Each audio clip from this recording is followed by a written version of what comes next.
Ici Satou. L'expression « sauvetage » me fait penser à la montagne ou à l'océan. Heureusement, je ne m'étais jamais perdu dans un tel endroit, mais je me souviens avoir été choqué en lisant le coût élevé d'un sauvetage dans un article quelque part. La sécurité avant tout, comme on dit. Mademoiselle Lilio, calmez-vous. Qu'est-il arrivé à Zena? Lilio me serrait le bras si fort que c'en était presque douloureux. J'ouvris rapidement ma carte et choisissais Zena dans la liste des marqueurs au lieu de la chercher. Elle était dans la strate inférieure du labyrinthe? Mais pourquoi diable est-elle là-dessous? Zenachi a disparu dans le labyrinthe. Elle a disparu? Tout en parlant, je manipulais la carte et regardais les détails de Zena sur mon écran de réalité augmentée. J'ai paniqué un instant en voyant qu'elle était évanouie, mais que sa barre de santé était restée intacte. Au moins, elle n'était ni gravement blessée, ni empoisonnée, ni pétrifiée, ni en danger immédiat. Cependant, sa barre d'endurance était vidée et son mana presque vide, ce n'était donc pas le moment de se détendre. Zenachi s'est fait enlever par des monstres. Tu connais beaucoup de monde ici, non? Je t'en prie, tu dois la retrouver. Supplia Lilio, désespérée, les larmes aux yeux. Je devais me dépêcher. Zena semblait en sécurité pour l'instant, mais je ne savais pas pour combien de temps. D'accord, je vais la retrouver. Attends une minute. Yona, qui s'était approchée de Lilio, m'attrapa par l'épaule. Son armure était fissurée aussi, et son épaule était gravement blessée.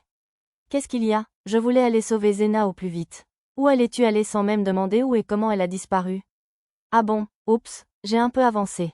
Ça aurait pu paraître étrange. Il me fallait une excuse, et vite. Compétences, fabrication, à toi de briller. J'allais juste rassembler du monde. Je pensais demander de l'aide à un ami qui excelle en magie de recherche. Je viendrai me renseigner plus tard, alors s'il te plaît, va à la branche du temple de la guilde et demande-lui de te soigner d'abord. S'il te plaît, amène quelqu'un qui peut te soigner aussi. Juste avant sa capture, Zena a été grièvement blessée par un monstre qui ressemblait à un nuage noir. Grièvement blessée? D'après ce que j'ai pu voir sur la carte, elle était en pleine forme. Et je ne connaissais aucun monstre ressemblant à un brouillard noir. Attends, je m'en occuperai plus tard. J'ai assuré à Lilio et compagnie que je sauverais leur ami, et j'ai laissé la guilde derrière moi. Désolé, Arisa, mais j'ai besoin d'un service. En courant, j'ai contacté Arisa avec le sort de magie spatiale téléphone. Pouvez-vous rassembler tout le monde et vous préparer à entrer dans le labyrinthe? D'accord, toujours fiable, Arisa a immédiatement accepté sans même demander la raison. J'ai rapidement expliqué que Zena avait disparu et lui ai demandé de former une équipe de recherche factice. Puis je me suis faufilé dans une ruelle déserte et j'ai enfilé une cape transparente, puis je me suis téléporté dans la première section du labyrinthe avec le sort de magie spatiale retour. J'ai ouvert la carte et cherché le chemin le plus court pour rejoindre Zena dans la strate inférieure. Que se passe-t-il ici? Pour une raison inconnue, son marqueur semblait se trouver quelque part dans le sol, dans la strate inférieure du labyrinthe. Est-elle dans une zone vide? Je me suis souvenu des zones vides dans des endroits comme le comté de Kuanu. Mais c'était à cause de rassemblements d'esprits ou de monstres qui n'étaient pas contrôlés par le comte Kuanu. J'y réfléchirai plus tard. Cette fois, j'ai ciblé le marqueur de Zena pour utiliser le sort de magie spatiale clairvoyance. Échec? Pour une raison inconnue, clairvoyance ne fonctionnait pas. Cela ne s'était jamais produit auparavant. Y avait-il une barrière anti-magie spatiale autour de la zone ou quelque chose comme ça? Si oui, ce qui avait capturé Zena était plus puissant que je ne le pensais. Je dois y aller au plus vite. Fixant ma cible sur la zone la plus proche de Zena, j'ai parcouru la carte de la strate inférieure. La seule fosse qui mène directement de la strate supérieure à la strate inférieure est la zone la plus profonde, celle qui comprend la racine ancestrale. Marmonnant pour moi-même, j'ai cherché sur la carte de la strate moyenne des chemins vers la strate inférieure. Il y avait 3 fosses dans la strate moyenne du labyrinthe qui menaient à la strate inférieure, donc descendre au milieu par la fosse de la section 1 semblait la solution la plus rapide. Il y avait plus de monde que je ne le pensais. Le chemin passait par la salle des épreuves où le groupe de Gélil avait vaincu le maître d'étage de la strate moyenne. Ces explorateurs devaient utiliser leur zone de sécurité nouvellement créée comme base pour explorer le labyrinthe central. Je suppose que je vais devoir voler. Je me suis caché dans la cape transparente pour qu'ils ne me voient pas, me suis transformé en Kuro grâce à ma compétence « transformation rapide » par mesure de sécurité, et j'ai filé jusqu'au plafond avec « course céleste ». J'ai peut-être provoqué un léger vent au passage, mais c'était le cadet de mes soucis. En traversant la strate moyenne à toute vitesse, j'ai utilisé la magie du vent pour percer un trou dans une vase géante qui me bloquait le passage. J'ai créé une barricade de boucliers flexibles pour me frayer un chemin à travers une forêt de plantes carnivores, et j'ai utilisé l'épée sacrée Clédiam Solui pour me frayer un chemin à travers les toiles d'araignées géantes. J'ai aussi affronté d'autres monstres géants en chemin, mais peu importe. Une porte? Le chemin menant à la strate inférieure était bloqué par une mystérieuse porte métallique. En y regardant de plus près, il s'avéra qu'il fallait résoudre une énigme pour y accéder. Ma compétence, décryptage, ne me permit pas de la résoudre, et je n'eus pas le temps de réfléchir à la réponse. J'utilisai donc l'épée sacrée Durandal pour me frayer un chemin. Un peu violent, peut-être, mais il n'y avait pas de temps à perdre. Alors, maintenant, c'est un escalier en colimaçon. Des couches de toile d'araignée bloquaient l'escalier, mais j'utilisais épée et bouclier flexibles pour me frayer un chemin à toute vitesse. Finalement, le nom de la carte sur mon écran de rat devint labyrinthe de Célivra, strate inférieure. J'ouvris la carte et vérifiai à nouveau mon itinéraire le plus court. La strate inférieure était conçue un peu différemment des strates supérieures et intermédiaires. Si je devais comparer les couloirs à une plante, ce serait comme 8 racines géantes et bosselées sous terre, entourées d'un réseau de centaines de racines plus petites. Et beaucoup de ces petits couloirs étaient coupés de façon anormale à mi-chemin. La zone vide où se trouvait Zena se trouvait au bout d'un de ces couloirs coupés. Devais-je essayer d'y accéder en passant par cette impasse ou prendre le couloir le plus proche et utiliser la magie de la terre pour me frayer un chemin? En hésitant, j'ai remarqué que le point bleu de Zena sur ma carte commençait à bouger. Son statut était passé de évanoui à aucun. À en juger par ses mouvements, elle semblait s'être réveillée et s'être échappée de l'endroit où elle était retenue. J'ai décidé de prendre le chemin le plus court, c'est-à-dire trouver le couloir le plus proche et creuser jusqu'à elle avec la magie de la terre. J'ai trouvé un endroit juste au-dessus de mon objectif et j'ai utilisé le sort piège plusieurs fois de suite. J'avais déjà utilisé ce sort pour m'échapper du labyrinthe souterrain de l'ancienne capitale. Mais dans ce labyrinthe, la résistance à la création de nouvelles ouvertures était bien plus grande, ce qui m'a coûté encore plus de magie. Une grotte, j'ai débouché dans une grande caverne souterraine. Au même moment, je me suis senti franchir une sorte de barrière. D'après les informations de mon écran de réalité augmentée, il s'agissait de la barrière du château de la nuit éternelle. Grâce à ma compétence « vision nocturne », je pouvais distinguer un lac entouré de forêts et de champs. Un château blanc semblait se dresser au milieu du lac. Ce spectacle ne ressemblait pas tant à une ville souterraine qu'à un monde souterrain. Il y avait même un ciel étoilé et une lune. Instinctivement, j'ai consulté ma carte, mais j'étais toujours dans le labyrinthe. Le clair de lune illuminait l'immense espace. C'était probablement un sort ou un outil magique. Alors, ça doit être le château de la nuit éternelle. Ressentant une peur grandissante, j'ai utilisé mon menu magique pour sélectionner, rechercher toute la carte. Effectivement, Zena se cachait dans l'une des pièces vides, probablement pour éviter les servantes qui patrouillaient dans les couloirs. Je n'avais encore vu aucun mouvement qui ressemblait à une poursuite de Zena, alors j'ai décidé de vérifier rapidement les informations sur la carte. Tu te moques de moi. Dès que j'ai cherché des ennemis sur la carte, j'ai immédiatement identifié le coupable qui avait kidnappé Zena. C'était un vampire de niveau 69, et un géniteur, qui plus est. Je n'étais pas sûr que les vampires de ce monde soient les mêmes que ceux que je connaissais du mien, mais à en juger par ces nombreuses compétences propres à chaque race, ils étaient indéniablement dangereux.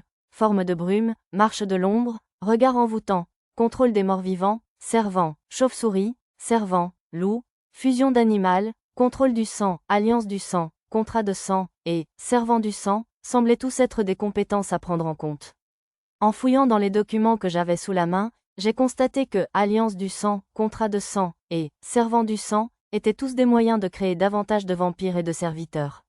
Serviteurs de sang étaient spécifiquement utilisés sur les cadavres pour créer des monstres appelés serviteurs vampires. Celui permettant de transformer les gens en vampires était contrat de sang, qui nécessitait 3 rituels la nuit de pleine lune.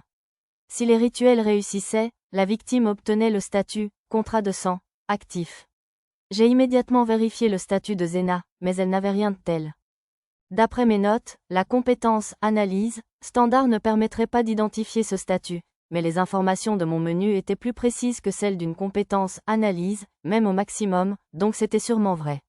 Il n'y avait pas beaucoup d'informations sur « alliance de sang », si ce n'est qu'elle servait à créer des vampires de classe supérieure. Cependant, comme elle ne pouvait être utilisée qu'après un contrat de sang réussi, je n'avais probablement pas à m'en soucier pour la sécurité de Zena.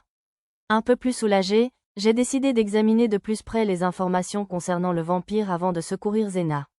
À en juger par ses compétences, il s'agissait probablement d'un combattant de type soldat magique, avec une prédisposition pour la magie. Le vampire géniteur possédait de nombreuses compétences, même pour son niveau, et possédait même une compétence unique appelée concentration. D'après ma carte, le nom du vampire était Ban Helsing, un nom assez similaire à celui d'un célèbre chasseur de vampires des légendes et histoires terrestres, même si cela semblait étrange pour un vampire. En fait, cela ressemblait clairement au genre de nom qu'une réincarnation choisirait. Les informations détaillées de mon art indiquaient « fondateur de la maison du comte Helsing », ce qui signifie qu'il avait probablement choisi lui-même ce nom de famille. Ajoutez à cela qu'il possédait une compétence unique, et la possibilité qu'il soit une réincarnation devenait encore plus élevée. L'espace d'un instant, j'ai cru pouvoir obtenir des informations cruciales sur la situation d'Arisa en le contactant, mais on dit que, à courir après 2 lièvres, on n'en attrape aucun. J'ai donc décidé de me concentrer d'abord sur les informations nécessaires pour sauver Zena. Comme le géniteur avait des titres comme marcheur du jour et des compétences comme résistance au soleil, on pouvait supposer sans risque qu'il pouvait affronter le soleil, contrairement à ma conception habituelle des vampires.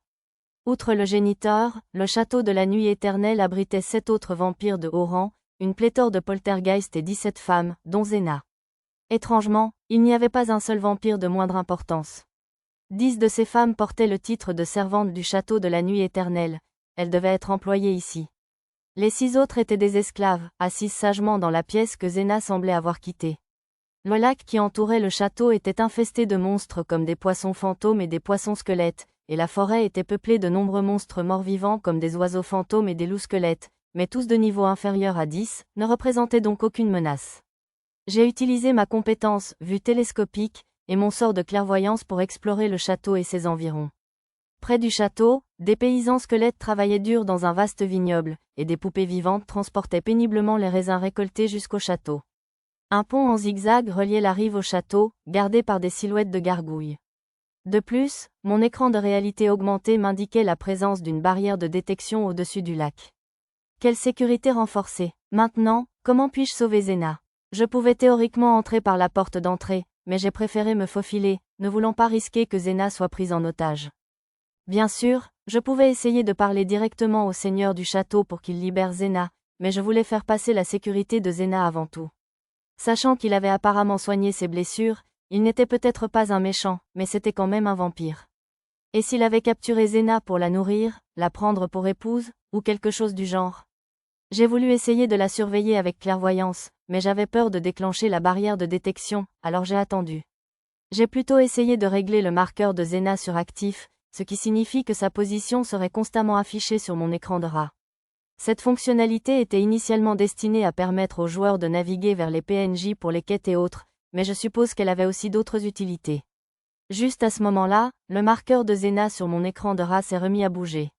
Oh là là, il y avait un autre point dans sa direction, le vampire géniteur. Il devait essayer de reprendre Zena. Zut, pas le temps d'être furtif. J'ai sorti l'épée sacrée Durandal du stockage et j'ai sauté droit sur le château avec clin d'œil, m'arrêtant juste devant le mur. Puis j'ai utilisé le sort rideau d'air derrière moi pour dissiper la rafale de vent produite par mon clin d'œil à pleine puissance. Il y avait 3 murs entre Zena et moi. Le vent qui s'était échappé du rideau d'air me faisait légèrement bruisser les cheveux. Maintenant, j'ai traversé les 3 murs d'un seul coup et j'ai rangé les décombres dans le stockage. Voilà, je pouvais maintenant voir le visage de Zena de profil. Elle était immobile, faisant face à la direction dans laquelle elle se dirigeait, probablement à bout portant du vampire. Alors j'ai utilisé clignement pour me retrouver immédiatement à côté d'elle, je l'ai soulevée sur mon épaule avant qu'elle ne puisse s'exclamer de surprise, et j'ai aussitôt utilisé retour de mon menu magique. Alors que nous nous téléportions, Zena s'est raidie sur mon épaule, probablement sous le choc. J'avais un peu craint que retour soit bloqué comme mon sort de clairvoyance auparavant, mais cela a fonctionné sans problème. Soit mon passage avait brisé la barrière, soit il empêchait seulement les choses d'entrer, pas de sortir. J'avais coupé un peu court, mais ma mission était accomplie. Plus grand que Titraki, sauveteur, Titraki, fugueur une fois téléporté à la maison de vacances du labyrinthe, j'ai déposé Zena de mes épaules. Mais quelque chose clochait, Zena semblait figée sur place. En consultant l'écran de mon art, j'ai vu qu'elle avait l'état lié. Mon journal confirmait que juste avant d'utiliser retour, j'avais aussi été touché par une attaque, regard lié, du vampire. J'étais surpris qu'il ait été attaqué. Il ne s'était écoulé que quelques secondes entre le moment où j'avais percé le mur et celui où nous nous étions téléportés. Cependant, vu le timing, j'étais peut-être juste à portée lorsqu'il essayait d'immobiliser Zena. Je n'avais pas acquis de nouvelles compétences de résistance, donc l'une de celles que je possédais déjà a dû l'apparaître. Quoi qu'il en soit, il serait intéressant de découvrir si le sort de magie pratique, briser la magie, pouvait supprimer les états. Puisque c'était la première fois que je rencontrais Zena déguisée en Kuro, parler en première était probablement la meilleure chose à faire. Calme-toi, je suis venu te sauver. Cela sembla la détendre un peu. Elle restait probablement silencieuse parce que les faits, liés, l'empêchaient de parler, et non par méfiance. Le sort de magie pratique, lien de personne, rendait seulement la parole difficile, voire impossible, mais je suppose que les capacités inhérentes à la race des vampires avaient des effets légèrement différents. Nous nous sommes échappés de l'endroit où tu étais retenu. Je vais dissiper ton état. Donne-moi une minute. Sur ce, j'ai sélectionné « Briser la magie » dans le menu magique. J'ai senti une légère résistance, mais l'état s'est dissipé sans problème. Où sommes-nous? Ma base dans le labyrinthe, ai-je répondu à la question prudente de Zena. Juste pour être sûr, tu es Zena, n'est-ce pas? Oui, c'est moi. Bien, je suis venu te sauver à la demande d'un gamin nommé Pendragon. Pen, tu veux dire ça tout? En entendant mon nom, le visage de Zena s'est illuminé. Je ne connais pas son nom complet. Nous allons nous téléporter dans la strate supérieure. Si tu vois Pendragon, dis-lui que nous sommes quittes pour les chariots. J'ai décidé de faire croire que Kuro avait sauvé Zena pour remercier Satu de son aide avec les chariots de nourriture pour Neru et les autres. Alors Satu t'a envoyé. Oh, je suis désolé, où sont mes bonnes manières? Merci beaucoup de m'avoir sauvé. Ne t'inquiète pas, tu peux remercier le gamin. Ai-je répondu d'un ton bourru à Zena. Mon nom est Zena Marientei, soldat magique du comté de Seriou. Puis-je vous demander votre nom, puisque vous m'avez sauvé la vie? Je suis Kuro, assistant du héros. Un assistant du héros? Ignorant la surprise de Zena, j'ai commencé à organiser notre fuite. Ce serait cruel envers Lilio et les autres qui attendaient à la surface de prendre mon temps pour revenir. Arisa, tout est prêt? On s'est tous retrouvés et on a enfilé nos tenues de spectacle. On peut aller dans le labyrinthe quand on veut. Non, ce ne sera pas nécessaire. Attends juste devant la guilde ouest, s'il te plaît. On dirait que tu as réussi à sauver Zena, alors. Ouais, on rentre. J'ai utilisé téléphone pour faire savoir à Arisa que Zena était saine et sauve. C'est parti. Téléportation. Après un bref mot à Zena, j'ai utilisé retour pour nous téléporter à l'un des points de téléportation que j'avais installés dans la section 1. Sans CH champ, s'est exclamé Zena, surprise, à notre arrivée. Le seigneur Nanashi le héros, que je sers, m'a donné un artefact légendaire qui me permet de le faire. Grâce à ma compétence fabrication, j'ai présenté une excuse similaire à celle que j'avais utilisée par le passé. Bon, je devrais donner à Zena quelque chose pour la protéger. Je t'amène à l'entrée du labyrinthe. Porte ceci pour ta protection. Ce n'était pas vraiment nécessaire, puisque les seuls monstres entre ici et l'entrée étaient des créatures faibles comme des mythes et des rats du labyrinthe, mais c'était l'occasion idéale de donner à Zena un équipement magique et un bâton surpuissant. Quelle épée courte simple mais élégante. Attends, elle est en mithril? Zena regarda avec surprise l'épée que je lui avais donnée. Non, elle est seulement recouverte de mithril à l'extérieur. Ne vous inquiétez pas, bon sang, elle est tellement tranchante. On dirait qu'elle est encore plus solide que l'épée magique du commandant Delio. L'épée courte était une épée magique produite en série que je comptais vendre à la compagnie Eshigoya. On dirait que vous n'avez nulle part où la ranger. Utilisez cette ceinture. Alors que Zena sortait l'épée de son fourreau de quelques centimètres et contemplait la lame, je lui tendis une élégante ceinture, un produit que je travaillais à vendre aux nobles. Au lieu de la veste en cuir qu'elle portait en entrant dans le labyrinthe, Zena portait maintenant une robe fine avec des talons et n'avait pas de ceinture pour tenir l'épée. Je suis vraiment désolée, mais pourrais-je aussi emprunter un bâton? Je suis une soldate magicienne, donc un bâton est idéal pour me défendre. Bien sûr, utilisez ceci. J'avais déjà prévu de lui en offrir un de toute façon. J'ai sorti un bâton de ma boîte à objets et je le lui ai tendu. Il était fait d'une branche de l'arbre de montagne, ce qui le rendait particulièrement efficace pour absorber et utiliser la puissance magique. Je l'avais également conçu pour les longs combats dans le labyrinthe, avec un minimum de tirs amis. Zena s'est empressée d'utiliser un sort de bœuf pour tester la sensation du bâton. Quel bâton remarquable! Il conduit la magie avec une fluidité inégalée et gaspille si peu de puissance lorsqu'on lance un sort. J'étais ravi que Zena semble l'apprécier. De toute façon, le bâton serait probablement plus heureux d'être utilisé que de rester dans mon entrepôt. De plus, le champ pour le nom du créateur était vide, et puisque Kuro le lui avait donné, elle ne s'inquiéterait probablement pas trop de sa provenance. Nous avons continué le passage vers la sortie. Seigneur Kuro, il y a une lumière plus loin. Serait-ce d'autres explorateurs? Non, c'est la caserne de l'armée du labyrinthe. Nous avions atteint le début de la zone sécurisée. Une fois la porte franchie, prenez le passage à droite et montez les escaliers. Vous arriverez à la porte du labyrinthe. Zena me regarda. Quoi, vous voulez que je vous y accompagne? Non, ça va. Merci beaucoup, Seigneur Kuro. Zena s'inclina solennellement et me rendit l'épée et le bâton. Gardez-les. Si quelqu'un me le demande, je peux dire que ce sont les derniers produits de la compagnie Eshigoya. Sur ce, j'utilisai retour pour me téléporter au sous-sol du manoir, puis je partis rejoindre Arisa et les autres. Ah, le fils de Zena. Arrivé à la guilde, je vis les membres de Silverlight rassemblés autour de Lilio. Les autres membres de l'élite de Serious City étaient également présents. Leurs blessures étaient guéries, même s'ils n'avaient évidemment pas eu le temps de remplacer leur équipement endommagé. J'ai croisé Sœur Kuro par hasard en me rendant à la compagnie Eshigoya, alors je lui ai demandé de s'occuper de Zena, rapportai-je au groupe concerné. Kuro, c'est un disciple du héros et il maîtrise les techniques de vol et de téléportation. Est-il fiable? Oui, il est très fort. Il a éliminé tous les pillards insaisissables qui infestaient le labyrinthe en quelques jours. C'était un peu étrange, car techniquement, je me félicitais, mais j'ai exagéré pour rassurer les amis de Zena. Et tu connais ce type? Oui, on a quelques contacts. Pour les dérouter, j'ai brièvement expliqué que Kuro m'avait aidé lors du combat contre le roi pilleur diabolisé Ludaman et que je l'avais remercié en aidant ses subordonnés à s'installer. Alors, vous êtes Sœur Pendragon? Merci de veiller sur mon soldat. Le jeune chevalier Sir Zerfort, commandant du corps d'entraînement d'élite de la cité labyrinthe Célivra, est venu me saluer. Pendant que je lui parlais, ma carte m'a informé que Zena avait franchi la porte du labyrinthe et s'engageait sur le sentier de la mort. Alors que son marqueur approchait de la porte ouest, j'ai mis fin à la conversation et me suis dirigé dans cette direction pour la saluer. Zenachi, Lilio, je suis de retour. Dès qu'elle vit Zena sortir par la porte ouest, Lilio courut vers elle et la serra dans ses bras. Yona et Lou la suivirent pour célébrer le retour sain et sauf de leur amie. Zena, je suis contente que tu ailles bien. Satu, tandis que son groupe s'accrochait à elle, Zena réussit à dégager une main pâle et à la tendre vers moi. Je la serrai et me joignis à la fête. Arisa et Mia frappèrent du pied, mais je ne trouvais pas de bon ton d'être jalouse alors que je me réjouissais simplement du retour sain et sauf d'une amie. Un assistant du héros nommé Kuro? Oui, c'est le nom de la personne qui m'a sauvé. J'étais avec Zena dans le bureau du maître de guilde pour l'accompagner pendant le débriefing. J'avais déjà renvoyé mon groupe chez lui, car il m'avait aidé à trouver un alibi pour sauver Zena. Et a-t-il vaincu le monstre de brouillard noir qui t'a capturé? Non, comme elle l'expliqua au maître de guilde, Zena avait été grièvement blessée et s'était réveillée dans le château du vampire, où elle avait constaté que ses blessures étaient guéries. Alors qu'elle errait dans cette zone inconnue, Kuro, le disciple du héros, vint à son secours.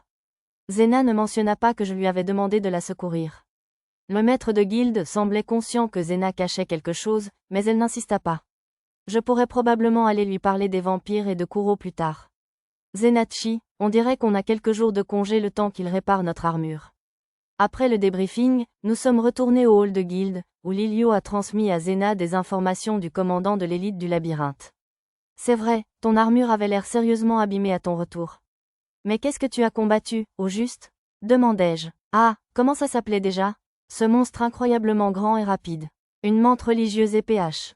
Au lieu de Lilio, c'est un explorateur des Silverlights qui les avait accompagnés qui répondit à ma question. À en juger par son nom, il devait s'agir d'une menthe religieuse géante armée d'épées et de haches. À bien y penser, le monstre qui avait anéanti le groupe du noble Bowman était plus grand que des humains, lui aussi armé de lames. Peut-être avait-il été attaqué par le même monstre que Zena et ses compagnons. Il est assez courant que d'autres monstres sortent du nid d'apparition pendant qu'on combat des scarabées du labyrinthe, mais je n'ai jamais vu quelque chose d'aussi dangereux qu'une menthe hache épée apparaître ainsi. On aurait dit que l'élite du labyrinthe n'avait pas été battue lors d'une rencontre avec un vampire. Ils expliquèrent ensuite que Zena avait été grièvement blessée en combattant la menthe, puis capturée par le monstre noir semblable à un brouillard. J'étais persuadé que nous allions mourir, mais nous avons survécu grâce au courage des combattants du comté de Seriou, qui ont chassé la menthe hache épée. On entend souvent des rumeurs sur la puissance de l'armée du comté de Seriou, mais maintenant je sais qu'elle est encore plus forte que ce que j'ai entendu. Oh, mince, tu me fais rougir. Pas vrai, Zenachi? Lilio semblait ravi d'être complimenté par le membre de Silverlight. Mais Zena, blessée au combat et capturée par un vampire, semblait mal à l'aise. Zena, à propos de notre dîner prévu. J'avais promis de l'emmener dîner à son retour du labyrinthe, mais Zena devait être épuisée, alors je lui ai suggéré de se reposer pour la nuit. Je viendrai te chercher à ta chambre demain, si ça te va. Oh, bien sûr, j'ai hâte. De retour au manoir, je me suis téléporté dans le labyrinthe. Il était temps de réexaminer le château des vampires.